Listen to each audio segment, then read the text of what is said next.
Your chemistry classroom. प्यारे बच्चों, आज हम बात करने वाले हैं केमिकल प्रॉपर्टीज ऑफ फिनोल्स के बारे में। ओके, तो देखिए टोटल 3 तरह की प्रॉपर्टीज को हम स्टडी करने वाले हैं। First, reactions due to phenolic group. Okay, second, we will take up reactions due to benzene ring, and third setup के अंदर हम देखेंगे कुछ स्पेशल रिएक्शंस ऑफ फिनोल्स। ठीक है, तो अभी मैं बात करूंगी आपसे पहले ए टाइप ऑफ रिएक्शंस के बारे में। तो reactions due to phenolic group, phenolic group का मतलब ये रहा OH, इसकी वजह से। तो इसकी वजह से जिस प्रॉपर्टी की हम बात करने वाले हैं that is acidic nature, means ये बन जाएगा फिनेट आयन और phenoxide ion with the liberation of H positive ion. आपको पता है एसिड्स आर दो species which liberate H positive ion in aqueous solutions. अब ये जो फिनोल्स हैं they are weakly acidic in nature. Okay, yes, they turn blue litmus red like other acids. They react with metals and alkalis to form salt. जैसे कोई normal acid metal के साथ react करता है और हाइड्रोजन लिबरेट करता है, corresponding salt बन जाता है, उसी तरीके से फिनोल भी बनाती है। Then phenol plus sodium hydroxide, this is alkali. तो इसके साथ भी यहां से OH, यहां से H, वाटर बाहर, क्या बन गया? सोडियम फिनेट। अब एसिड्स जितने भी हैं सोडियम कार्बोनेट और सोडियम बाइकार्बोनेट के साथ रिएक्ट करके कार्बन डाइऑक्साइड रिलीज करते हैं और वो कार्बन डाइऑक्साइड एफिर्वेसेंस के साथ बाहर आती है। आप लोगों को याद होगा हमने क्लास में टेस्ट किया था तो आपने वो फिजिंग की साउंड सुनी है जब कार्बन डाइऑक्साइड लिबरेट होती है। ठीक है, तो phenols, keep it in mind, phenols ये सब तो करता है, it turn blue litmus red, reacts with metals and alkalis, but do not react with, it does not react with sodium carbonate and sodium bicarbonate to evolve carbon dioxide. Okay, अब इसकी acidic nature के बारे में हम बात करने वाले हैं। Why they are acidic in nature, let's C.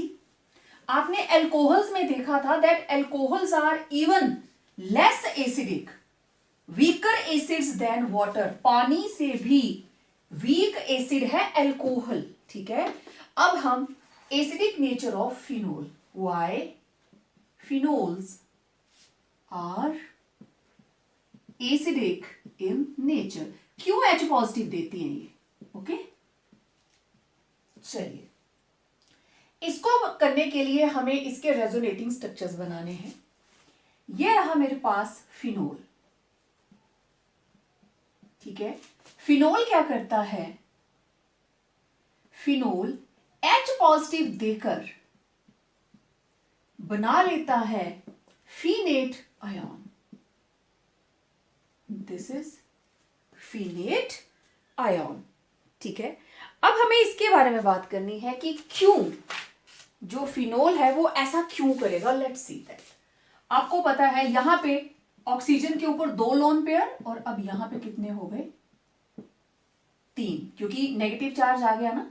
Oxygen के total 8 electron complete, extra electron hydrogen का इसके पास, और 1 इलेक्ट्रॉन इसने फिनोल के साथ शेयर किया है।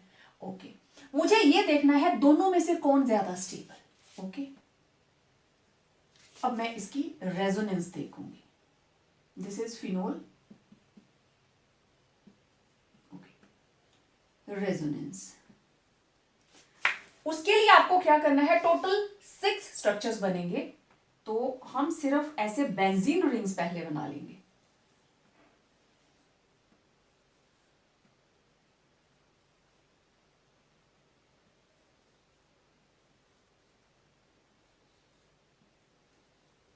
और यहां बनेगी इसकी रेजोनेंस हाइब्रिड।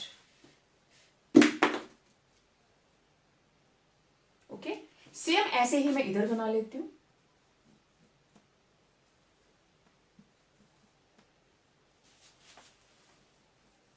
आप लोग भी ऐसे ही बनाना।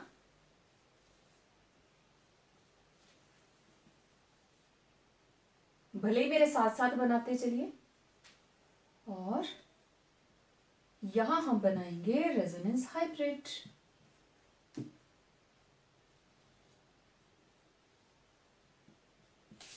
ठीक है, अब देखो ये बनेगा structure number 1, structure number 2, structure number 3, structure number 4, structure number 5, and this will be a resonance hybrid.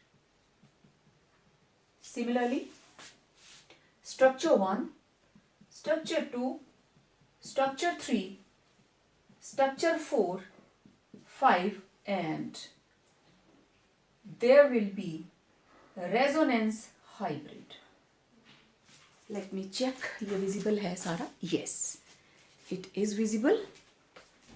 अब देखो, पहले हम फिनोल की बात करेंगे, ठीक है।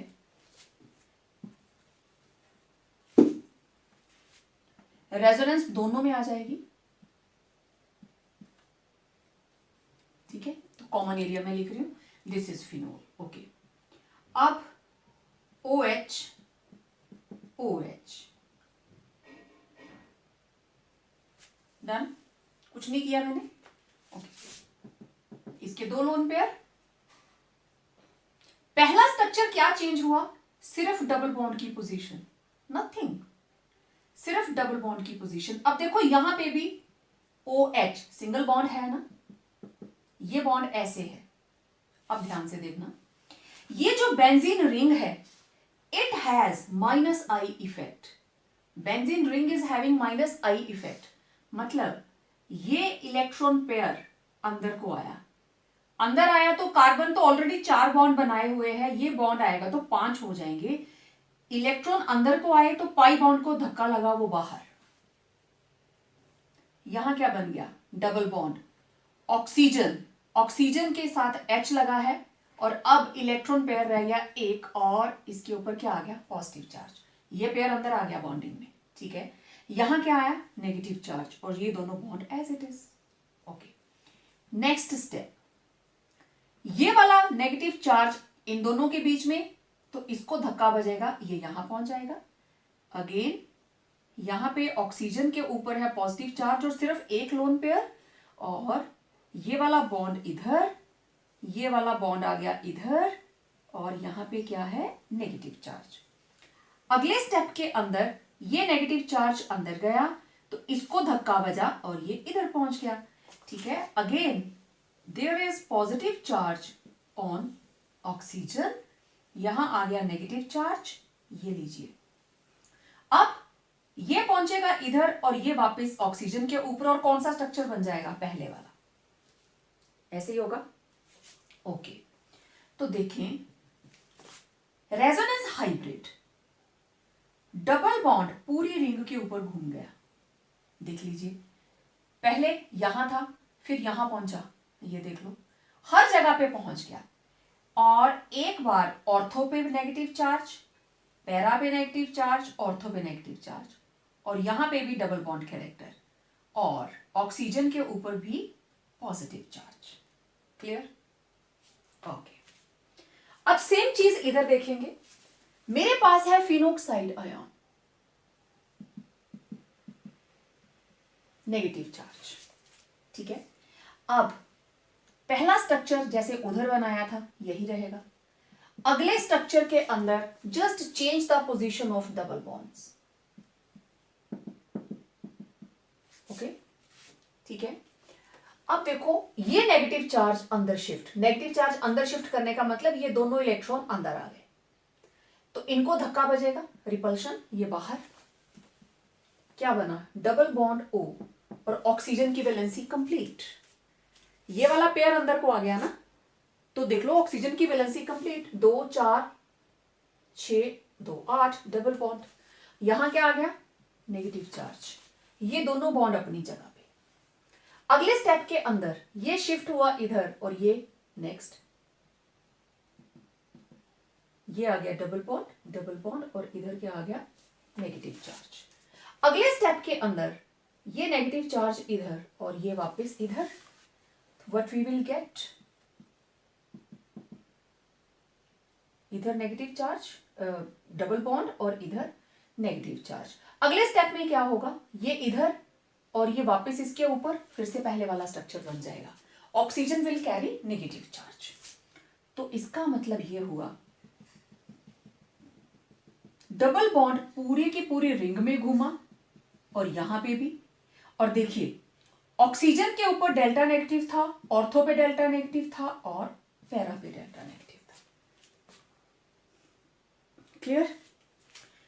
ये रेजोनेट, जितनी भी हमने रेजोनेंस की है, ये रेजोनेटिंग स्ट्रक्चर दोनों सेम है।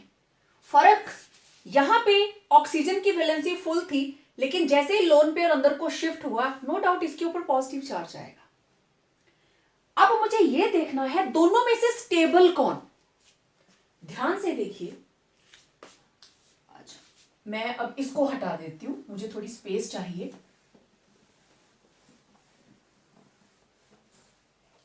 ठीक है।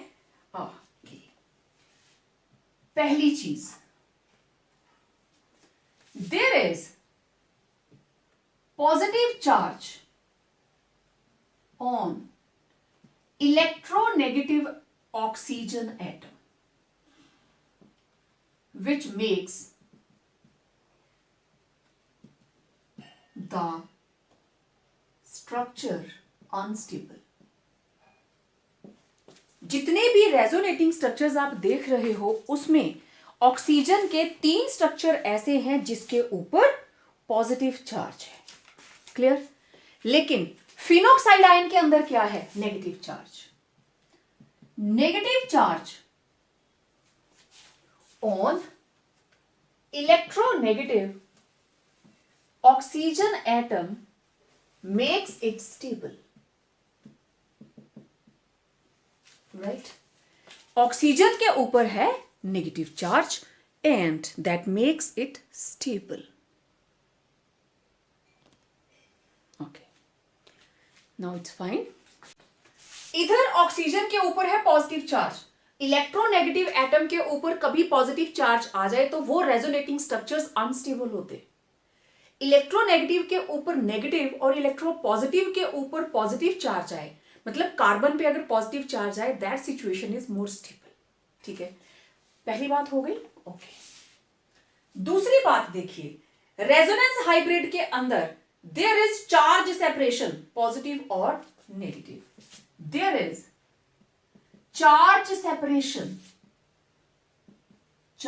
separation in resonance hybrid, which makes it unstable. Clear? लेकिन यहां ऑक्सीजन के अलावा पूरी रिंग के ऊपर सेम चार्ज डिस्पर्स्ड है। ठीक है, नेगेटिव चार्ज इज, यहां हम लिखेंगे there is no charge separation, there is no charge separation in resonance hybrid. Resonance hybrid के अंदर कोई चार्ज सेपरेशन नहीं है। Negative charge is dispersed over oxygen atom as well as over whole ring. Oxygen atom के अलावा पूरी ring के ऊपर नेगेटिव चार्ज डिस्पर्स्ड है। ठीक है, greater is the dispersal of charge, more will be stability. Clear? इसका मतलब ये हुआ, अब दोनों में से फिर कौन ज्यादा स्टेबल है भाई? ये ज्यादा स्टेबल है या ये ज्यादा स्टेबल है? इसका मतलब structure of phenate ion is more stable. तो फिनोल की कोशिश क्या होगी? जल्दी से H पॉजिटिव रिलीज करके फिनेट आयन बना ले, क्योंकि दैट इज मोर स्टेबल। दस resonance hybrid of finate ion is more stable than phenol.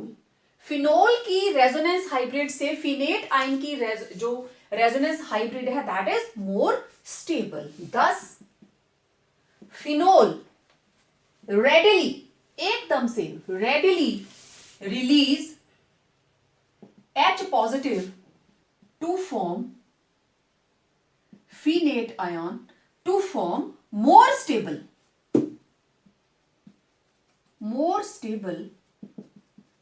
phenate ion.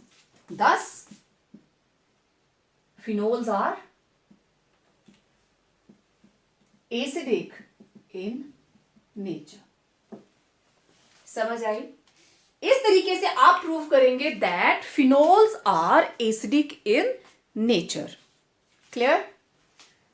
जो मैं बोलती हूं साथ साथ लिखती हूं, आप मेरी आवाज को सुन के ही साथ साथ लिखें, क्योंकि उसी स्पीड के साथ मैं लिख रही होती हूं. ठीक है? तो सबको समझ में आ गया. इस रेजोनेंस हाइब्रिड से ये वाला resonance hybrid is much more stable. ठीक है? तो रेजोनेंस हाइब्रिड की स्टेबिलिटी की वजह से फिनोल की कोशिश होती है वो जल्दी से H पॉजिटिव दे दे और ज्यादा स्टेबल फिनेट आयन बना ले. तो इस तरीके से phenols are acidic in nature. Clear? अच्छा, अब हम देखेंगे फिनोल्स की एसिडिक नेचर के ऊपर effect of substituents. Electron withdrawing group का क्या है और इलेक्ट्रॉन रिलीजिंग का क्या है. ठीक है? Effect of substituents on acidic nature of phenols. Effect of substituents on acidic nature of phenols. अच्छा, सबसे पहले हम बात करेंगे effect of electron releasing group. Electron releasing group. अच्छा, देखो ये है फिनोल. ठीक है? और H पॉजिटिव देने के बाद ये बन गया phenate ion plus H positive. Okay? इसके अंदर एक ग्रुप लग गया which is electron releasing group. Electron releasing group मतलब कोई भी एल्काइल ग्रुप हो सकता है, कोई भी इथेरियल ग्रुप हो सकता है, अमीनो ग्रुप हो सकता है. ठीक है? फिनोलिक ग्रुप हो सकता है, हाइड्रोक्सी ग्रुप भी हो सकता है. ठीक है? तो कोई भी electron releasing group where ERG is this. Okay? अब क्या होगा जब इलेक्ट्रॉन रिलीजिंग ग्रुप इसके साथ लगा है? What will happen? तो इलेक्ट्रॉन रिलीजिंग ग्रुप के अंदर कौन कौन आ सकता है? Alkyl, ether, amino etcetera. ठीक है? ये ग्रुप्स हो सकते हैं. देखो, इस H पॉजिटिव को बाहर जाना है. आपको पता है यहां वाला बॉन्ड अपने इलेक्ट्रॉन छोड़कर जाएगा, तभी H पॉजिटिव बाहर जाएगा और उसके ऊपर नेगेटिव चार्ज आएगा. इस तरीके से ये चला जाएगा और इसके ऊपर क्या आ जाएगा? ऑक्सीजन के ऊपर नेगेटिव चार्ज. ओके? ये बॉन्ड यहां छोड़कर जाएगा. ओके? मींस जैसा मैं हमेशा बोलती हूं, ऑक्सीजन को हमेशा इलेक्ट्रॉन्स की भूख लगी रहती है, ऑलवेज लुकिंग फॉर इलेक्ट्रॉन्स. तो इधर से एक ग्रुप लग गया जो इसको इलेक्ट्रॉन सप्लाई कर रहा है. तो ऑक्सीजन को तो इलेक्ट्रॉन अंदर से मिल गए, फिर वो H पॉजिटिव के इलेक्ट्रॉन क्यों लेगा? ओके, तो देखिए, due two plus I effect of electron releasing group, electron density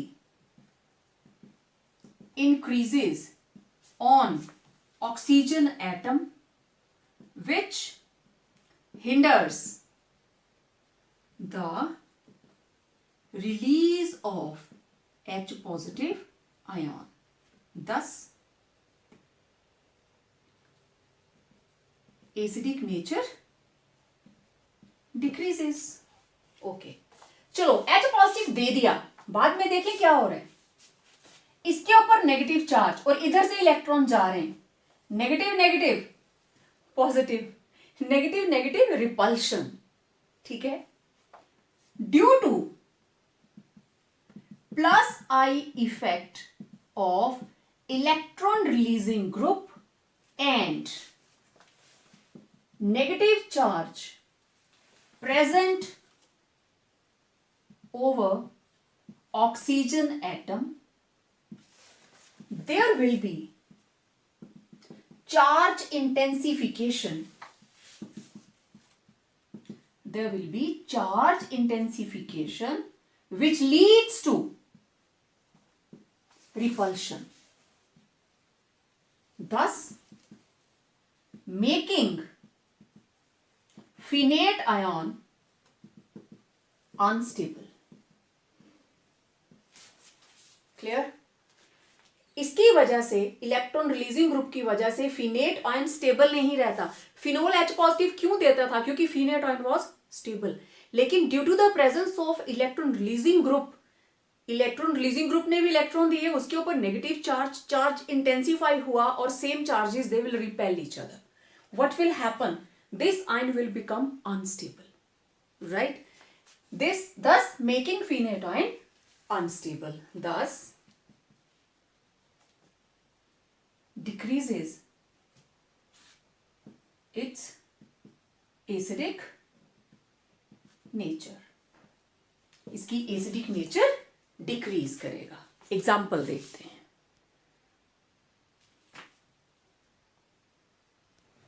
अब देखो, इलेक्ट्रॉन रिलीजिंग ग्रुप कहां लगा हो तो उसकी पावर ज्यादा प्रोनाउंस्ड होती है. ध्यान से देखिए, दीज आर pKa वैल्यूज, और इसका ध्यान रखना, smaller is pKa value, more will be acidic strength. ठीक है? तो इसमें देखो सबसे ज्यादा एसिडिक स्ट्रेंथ किसकी है? 1. इसके बाद नेक्स्ट वैल्यू 2, उसके बाद 3, उसके बाद 4.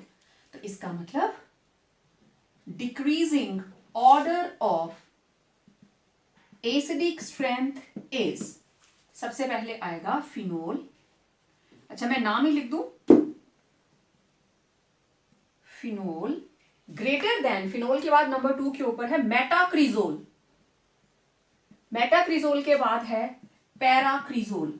अब ये नाम आप अच्छे से जानते हो. और सबसे लास्ट में आया ऑर्थोक्रिजोल.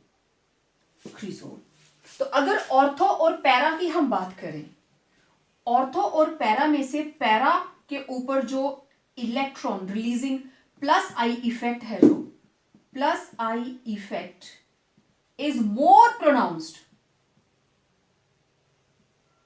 Pronounced at para than ortho. Para के ऊपर ऑर्थो से ज्यादा प्रोनाउंस्ड है. क्लियर? तो इस तरीके से अगर सिर्फ फिनोल और क्रिजोल के बीच में आए तो आप देख सकते हो electron releasing group acidic strength को कम करता है. इट डिक्रीजेस, एसिडिक स्ट्रेंथ को कम करता है. इसका मतलब जिसमें कोई नहीं है that will be more acidic. तो क्वेश्चन इस तरीके से आप लोगों को एग्जाम में आ सकते हैं. ठीक है? तो फिनोल के साथ अगर क्रिजोल की ही बात करें तो आपको एमपीओ को याद करना है, meta, para, ortho. Okay? Now let's see effect of electron withdrawing group. अब ये फिनोल H पॉजिटिव दे के बन गया phenate ion. This is phenate ion and this is phenol. इसमें लगा है इलेक्ट्रॉन विड्रॉइंग ग्रुप. नाइट्रो हो सकता है, साइनो हो सकता है, एल्डिहाइड हो सकता है, हैलोजन हो सकता है. ठीक है? जो इलेक्ट्रॉन अपनी तरफ को खींचते हैं. They are all having minus I effect, right? Okay, this is not minus iodide, this is minus I effect. अब इधर देखो, due to minus I effect of electron withdrawing group, electron density on oxygen atom decreases. ठीक है? decreases. ये electron अपनी तरफ खींच रहा है, मतलब इलेक्ट्रॉन डेंसिटी ऑक्सीजन के ऊपर कम हो जाएगी. decreases. therefore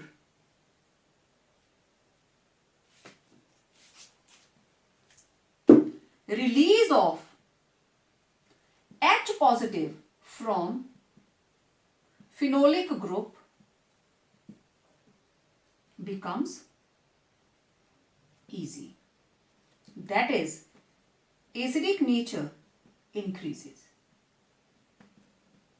ठीक है, इसने इलेक्ट्रॉन खींच लिए तो फिर ये जल्दी से H पॉजिटिव को भेजकर अपनी जो इलेक्ट्रॉन नेगेटिविटी है उसको सेटिस्फाई कर लेगा. अब यहां नेगेटिव चार्ज और ये इलेक्ट्रॉन अपनी तरफ खींच रहा है. Due to -I effect of electron withdrawing group, it helps in dispersal of negative charge present on oxygen atom, thus making as greater is dispersal, more will be stability. Thus, electron withdrawing group increases the stability of phenate ion and increase its acidic strength. Clear बात? Electron withdrawing group कोई भी लगेगा तो वो अपनी तरफ electrons खींचेगा. मतलब यहां इलेक्ट्रॉन डेंसिटी डिक्रीज कर जाएगी तो ये H पॉजिटिव को भेजकर अपने ऊपर नेगेटिव चार्ज ले लेगा. Means it will behave as acid. इसकी भी एक एग्जांपल देखते हैं. अब देखिए, फिनोल, पैरानाइट्रोफिनोल, ऑर्थोनाइट्रोफिनोल एंड मेटानाइट्रोफिनोल. ये रही इनकी प्रैक्टिकल एविडेंस. इनकी पी के वैल्यूज 10, 7.1, 7.2, 8.3. तो आपको पता है जिसकी वैल्यू स्मॉलर उसकी एसिडिक स्ट्रेंथ ज्यादा.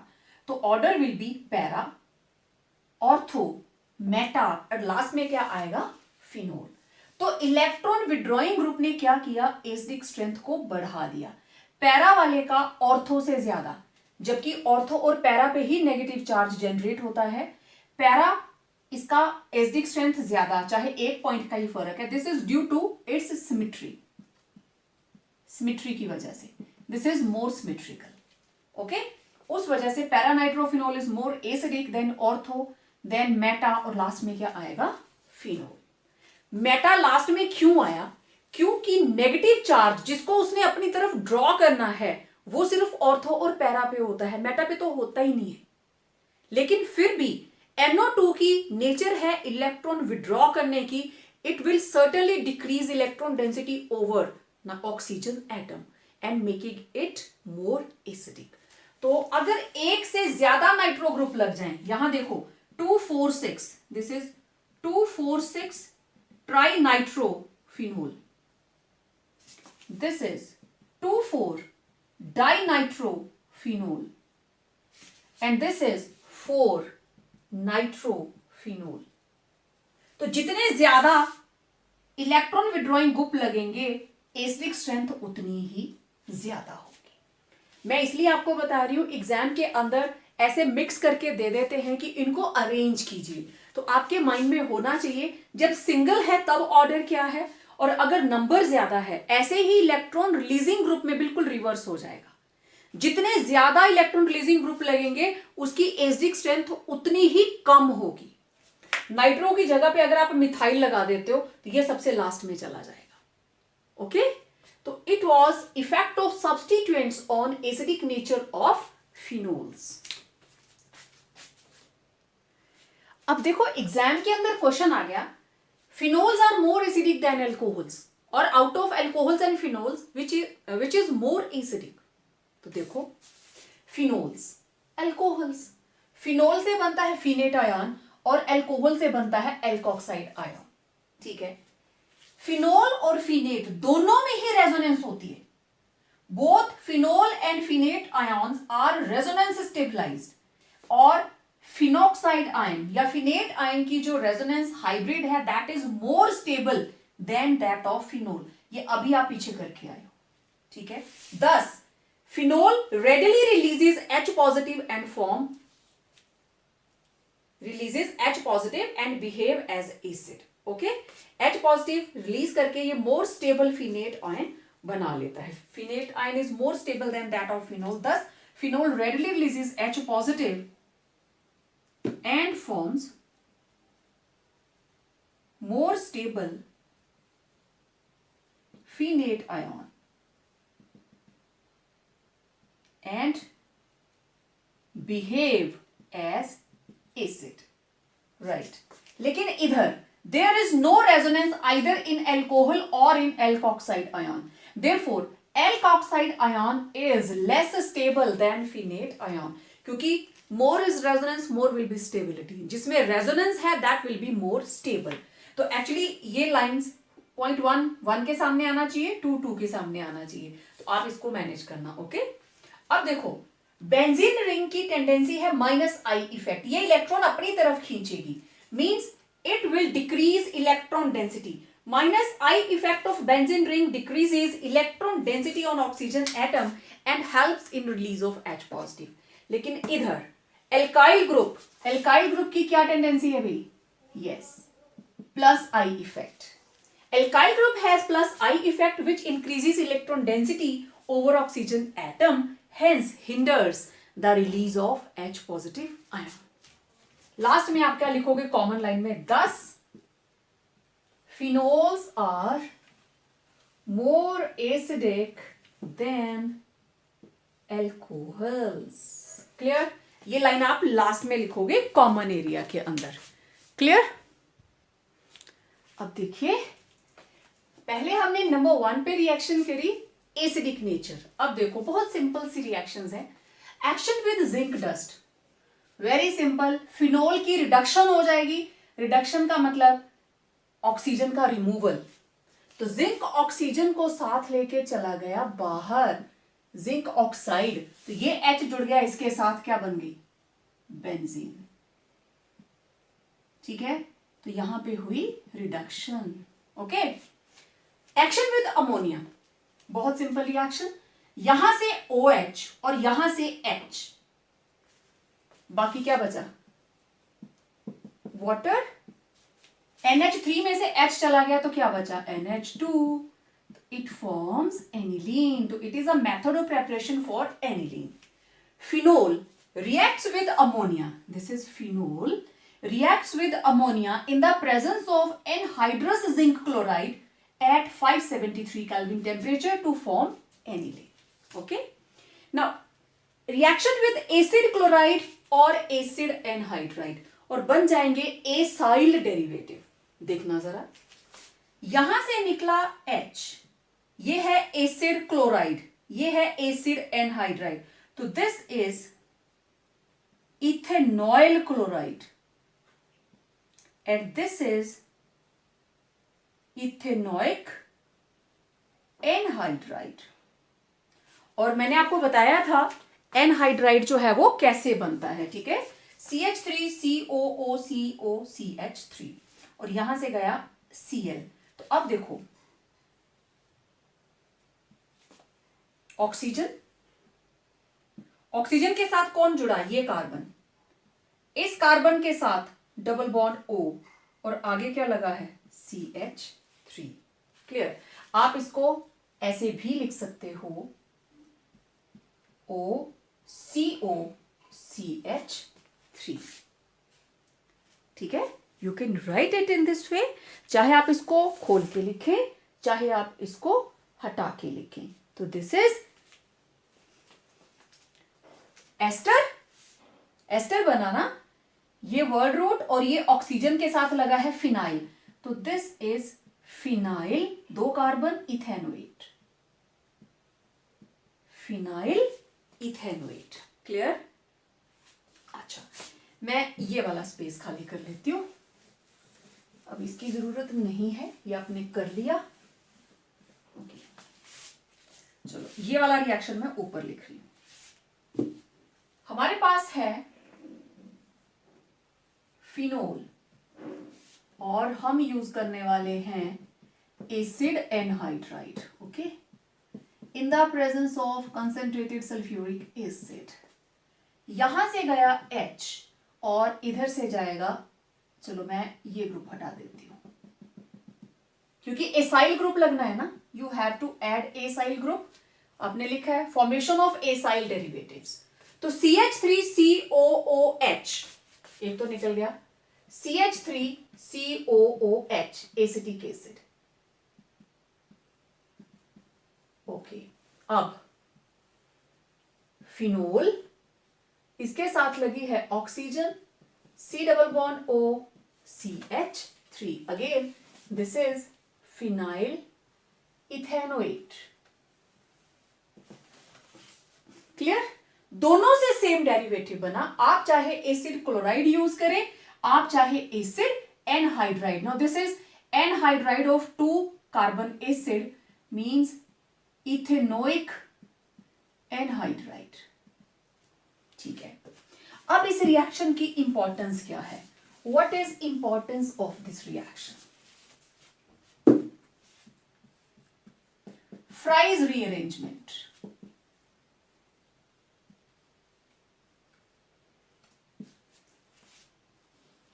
ये है मेरे पास OCOCH3, this is phenyl ethanoate.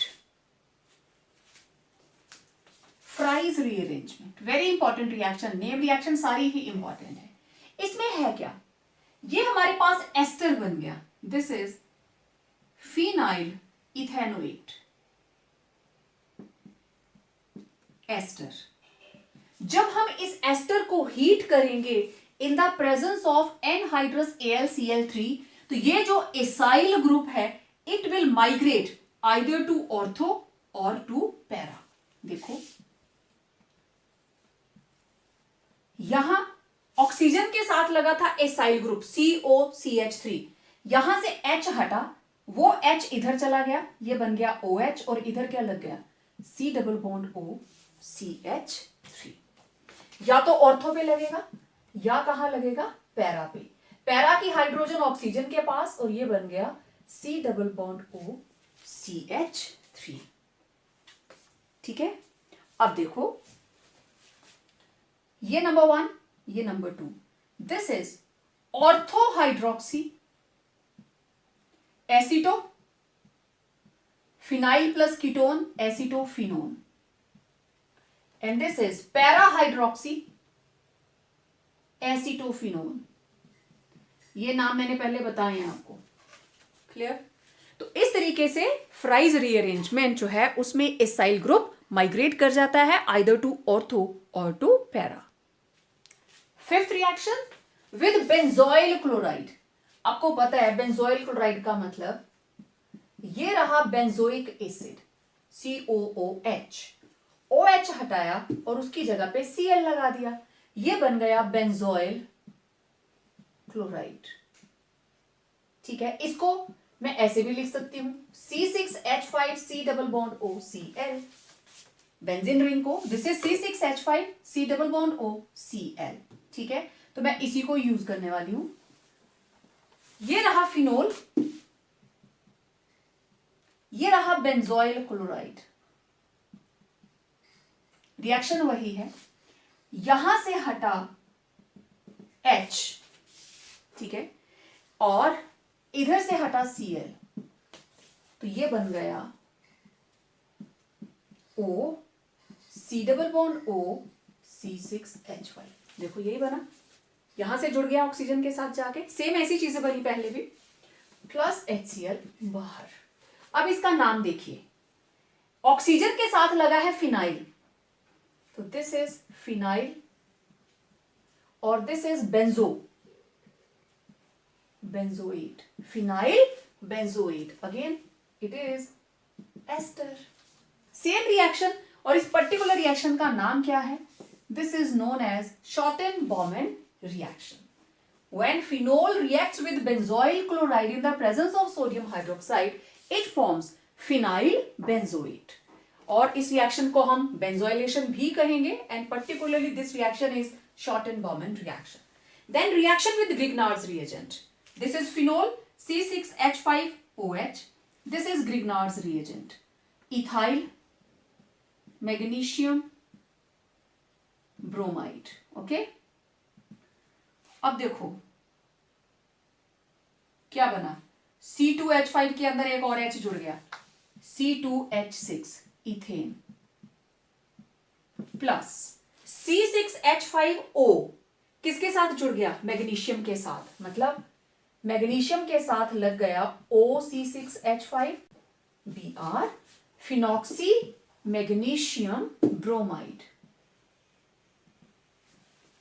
तो it was the reaction with Grignard's reagent. बनना क्या है, कॉरस्पॉन्डिंग हाइड्रोकार्बन एल्केन बनेगी। ग्रिग्नार्ड्स रिएजेंट से आएगा एल्काइल ग्रुप और फिनोल से आएगा हाइड्रोजन, और दोनों मिलकर क्या बना देंगे, एल्केन। क्लियर।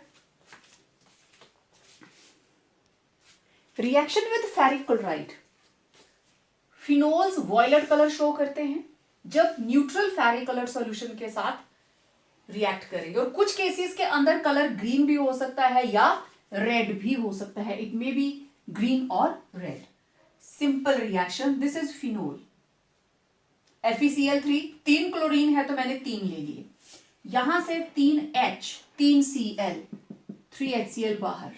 अब देखो आयरन, आयरन के ऊपर है 3 पॉजिटिव चार्ज, और इधर से क्या आए 3 फिनोक्साइड C6H5O। ठीक है, तो ये हमारे पास बन गया ferric phenoxide, ferric phenoxide, and this is a coloured complex. और स्पेशली क्योंकि ये फिनोल का है तो इट इज वॉयलेट। डिपेंड करता है सॉल्ट का स्ट्रक्चर क्या है, कौन सी फिनोल आप यूज कर रहे हो, मोनोहाइड्रिक डाइहाइड्रिक, उसी हिसाब से इसका कलर आएगा। तो पर्टिकुलर जो नॉर्मल फिनोल है it gives violet colour. Now reactions due to benzene ring. Benzene ring का मतलब अब फिनोलिक ग्रुप का कोई काम नहीं, अब रिंग सब्स्टिट्यूशन होगी। ठीक है, और क्योंकि फिनोल की वजह से आपने इसके रेजोनेटिंग स्ट्रक्चर्स देखे हैं, ऑर्थो पैरा ऑर्थो, हमने बनाए थे ना इसके रेजोनेटिंग स्ट्रक्चर्स, कि ये इलेक्ट्रॉन्स अंदर को और ये इधर, राइट। ऑर्थो पे नेगेटिव आता है, पैरा पे और ऑर्थो पे। It means OH group in phenol it is ortho and para directing in nature. Therefore electrophilic substitution, जो इलेक्ट्रॉन्स को प्यार करेगा वो कहां आएगा, या तो ऑर्थो पे या पैरा पे, take place at ortho and para position. Okay, तो जैसे हमने हैलो एरीन्स के अंदर किया था बिल्कुल वैसे ही the first reaction is halogenation. Okay, अब देखो हैलोजिनेशन के अंदर मैं करने वाली हूं bromination. If I make use of aqueous bromine, ठीक है, अगर हमने एक्वस ब्रोमीन यूज करी, bromine in the presence of water, what will be the product? It will form a tri-substituted product, दोनों ऑर्थो और पैरा। तो दिस इज 2,4,6 ट्राइब्रोमोफिनोल प्लस 3HBr बाहर। इस रिएक्शन को कंट्रोल किया जा सकता है अगर हम सेम रिएक्शन कैरी आउट करते हैं in the presence of CS2 carbon disulfide and limit the condition of temperature to 293 Kelvin, what we will get, या तो ऑर्थो से H जाएगा या पैरा से जाएगा, there will be formation of only one isomer, either ortho और para. So आप जो डिजायर्ड प्रोडक्ट बनाना चाहते हो आप उस तरीके से बना सकते हो। मैंने आपको पहले भी बताया था ऑर्थो वाला प्रोडक्ट हमेशा कम बनता है और पैरा वाला हमेशा ज्यादा बनता है ड्यू टू सिमेट्रिकल नेचर। तो ये रहा ऑर्थो ब्रोमोफिनोल या two bromophenol and this is para bromophenol. ठीक है, आप इसको लिख सकते हो 2-ब्रोमोफिनोल, इसको लिख सकते हो 4-ब्रोमोफिनोल। तो इट वॉज हैलोजिनेशन। सल्फोनेशन आपने हैलोरिन्स में भी की थी। देखो या तो ऑर्थो से हाइड्रोजन जाएगा या पैरा से, H2SO4, यहां से आया H और इसमें से निकला OH, मतलब एक H खत्म हो गया और एक ऑक्सीजन, तो I am left with HSO3। देखो वही सब्स्टिट्यूट हुआ, SO3H, addition take place through sulphur, तो यहां से OH, एसिड में से OH और फिनोल का H माइनस क्या हो गया, वाटर। ठीक है, अब देखो this is concentrated sulphuric acid और वाटर इसमें से निकल गया। अब टेम्परेचर की कंडीशन अगर आप चेंज कर देते हो, जो लो टेम्परेचर है इस पे बनता है ऑर्थो आइसोमर, ओके, और हाई टेम्परेचर के ऊपर बनता है पैरा आइसोमर। बनेंगे दोनों ही, लेकिन लो टेम्परेचर के ऊपर ज्यादा क्या बनता है, आइसोमर। कौन से वाला, ortho, this is major product, and at high temperature para isomer is the major product. ठीक है, अब देखो इसका नाम, इसको छुपा लीजिए। Now this is benzene sulphonic acid, ये कौन से नंबर पे आया, 2 पे, this is 2 hydroxy benzene sulphonic acid. ठीक है, this is 1, this is 4, this is 4 hydroxy benzene sulphonic acid. ठीक है, आप एक में भी बना सकते हो, लेकिन टेम्परेचर का डिफरेंस दो अलग अलग प्रोडक्ट देता है। लो टेम्परेचर के ऊपर ortho isomer is stable, but high temperature के ऊपर para isomer is more stable. Okay, nitrosation, substitution by nitroso group, this is nitroso group, right. हमने यूज किया नाइट्रस एसिड, और ये बनता कैसे है, सोडियम नाइट्राइट प्लस HCl, और आइस कोल्ड कंडीशंस चाहिए, means let the temperature be in the range of 280 kelvin. Again या तो ऑर्थो या फिर पैरा, दोनों पोजीशंस के ऊपर से आप क्या हटा सकते हो, H। तो ये प्रोडक्ट जो है मेजर बनता है फ्रॉम पैरा, क्योंकि पैरा वाला ज्यादा स्टेबल रहता है। तो ये बन गया, यहां से H और इसमें से निकल गया OH, बाकी क्या बचा, NO, यही बचा। तो it will be 4 nitroso phenol. But ये रिएक्शन यही नहीं रुकती, it will undergo oxidation in the presence of dilute nitric acid. तो नाइट्रोसो का बन जाता है nitro group, NO2। Now this is 4 nitrophenol, this is 4 nitrophenol, and it was nitrosation.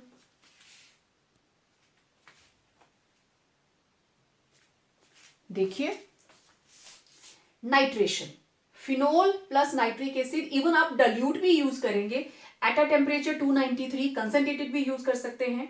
तो अगर आप स्मॉल क्वांटिटी में नाइट्रिक एसिड यूज कर रहे हो, you will get orthonitrophenol and paranitrophenol, a mixture. This is paranitrophenol, mixture बनेगा। ये बनता है अबाउट 15% और ये रहता है 30 to 40%, मतलब पैरा आइसोमर ज्यादा बनता है, ऑर्थो कम बनता है। लेकिन आप देख सकते हो इसके अलावा कुछ और भी टेरे प्रोडक्ट बनता है जिसकी हमें जरूरत नहीं होती। ठीक है, तो this reaction is not so reliable, mixture मिलता है हमें। ठीक है, और अगर हम कंसंट्रेटेड नाइट्रिक एसिड यूज कर रहे हैं, व्हाट वी विल गेट, यहां से ऑर्थो पैरा ऑर्थो, तीनों पोजीशन से माइनस क्या होता है, वाटर। तो 3 वाटर मॉलिक्यूल्स आर रिमूव्ड और तीनों पोजीशंस के ऊपर सब्स्टिट्यूशन हो जाती है NO2 की। अब ये बन गया 2,4,6 ट्राई नाइट्रोफिनोल, और इसको बोलते हैं पिक्रिक एसिड। एसिड इसलिए फिनोल एसिड बन गया क्योंकि 3 इलेक्ट्रॉन विड्रॉइंग ग्रुप लगे हैं, there are 3 -I electron withdrawing groups, और वो ऑक्सीजन से इलेक्ट्रॉन सारे खींच लेते हैं और रेडिली H पॉजिटिव जो है वो रिलीज हो जाता है। तो इस तरीके से ये प्रोडक्ट हमारे पास आता है। डन। अब क्योंकि डाइल्यूट नाइट्रिक एसिड से हमें दो प्रोडक्ट मिलते हैं, मिक्सचर मिलता है, हम चाहते हैं सिंगल प्रोडक्ट, और उसके लिए आपने कौन सी रिएक्शन करनी है, जो पहले की, नाइट्रोसेशन। उस तरीके से आपको एक ही प्रोडक्ट मिलेगा। ठीक है, तो nitrosation is the best method than nitration to get our particular derivative, nitro derivative of phenol. उसमें एक ही प्रोडक्ट बनता है। Alkylation means substitution by alkyl group. Very simple. Friedel-Crafts alkylation in the presence of anhydrous AlCl3. इधर से H और इधर से Cl. What we will get? OH CH3 ortho बनेगा और पैरा बनेगा। ठीक है। Now this is 2-methyl phenol and that is 4-methyl phenol. 2-methyl phenol. This is ortho isomer, या आप इसको लिखेंगे ऑर्थोमिथाइल फिनोल। ठीक है, this is ortho isomer and this is 4-methyl phenol, this is para isomer.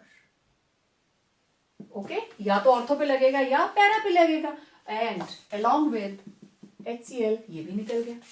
One more reaction, hydrogenation, नाम ही बता रहा है एडिशन ऑफ हाइड्रोजन। तो देखिए, it's a very very special reaction. Phenol